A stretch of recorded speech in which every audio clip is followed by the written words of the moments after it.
15 মাস Bharat pace পাঠায় না, 15 মাস ভারত থেকে কোনো জিনিস আসে না। আমরা না খেয়ে আসি না খেয়ে আসি, এই জোরে বলেন, না খেয়ে আসি না খেয়ে আছি। আমরা প্রয়োজন আবারও না খেয়ে থাকবো, তবুও ভারতের কাছে মাথা নত করব না। এখন একটা বাংলাদেশে একটা মতনৈক্য চলতেছে মোস্তাফিজির নিয়ে আর তামিমিন নিয়ে।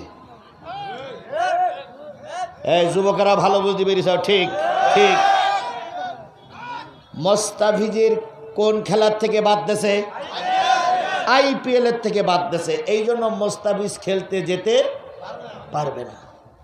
বাংলাদেশ সরকারের ক্রীড়ামন্ত্রী স্বরাষ্ট্র উপদেষ্টা সিদ্ধান্ত নিয়েছে,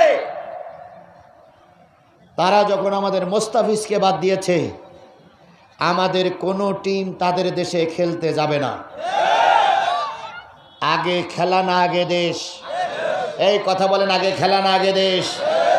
তাহলে আমাদের দেশের যে ভারত অপমান করতে পারে, সেই ভারতে আমাদের খেলা করার দরকার নাই। এই কথা বলেন, ঠিক নেবে ঠিক। কিন্তু তামিম সাহেব, তামিম না,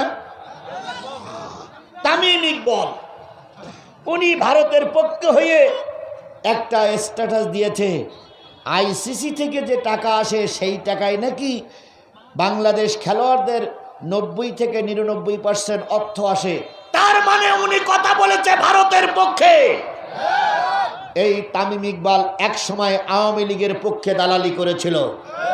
এই তামিম ইকবাল, এই সাকিব আল হাসান এক সময় আওয়ামী লীগের পক্ষ থেকে দালালি করেছিল।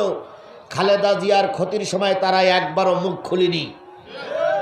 সুতরাং আমাদের দেশের যারা সরকারে বসে আছেন তাদের কাছে অনুরোধ, আগে দেশ। দেশের সম্মান যেখানে নষ্ট হয় সেখানে আমাদের দরকার নাই। আমরা প্রয়োজনে কষ্ট করেছি, আরো কষ্ট করব, তবু দেশের স্বার্থ জলঞ্জলি দিয়ে আমরা ভারতের মাটিতে খেলতে যাব না। আল্লাহ যেন আমাদের এই বুঝটা সঠিকভাবে বুঝটা আনার তৌফিক দান করেন। সকলে মিলে বলেন আমিন। তাহলে রেজেকেরা দায়ী।